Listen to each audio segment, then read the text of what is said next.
ধরে up down করে জিনিসপত্র সব নষ্ট হয়েছে, ফ্রিজ, তারপরে মোটর, তারপরে ফ্যান।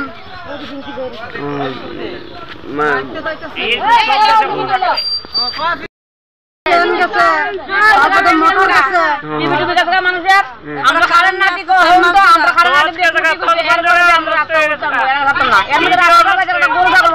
মানুষ একটা রুগী একটা মানুষ যেমন জানা আমরা আইটাম কেমনে রুগী লিয়া চারটে মাস ধরে কারেন্ট আমরা কারেন্ট পাই না এই গরমের মধ্যে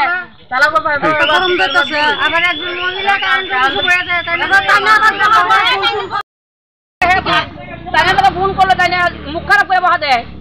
আমরা অসুবিধা লাগে তো ফোন করি। সব জিনিস নষ্ট হয়েছে, একটা জিনিস নষ্ট হলে ক্ষতিপূরণ দিলিব কাটা কোন জায়গা?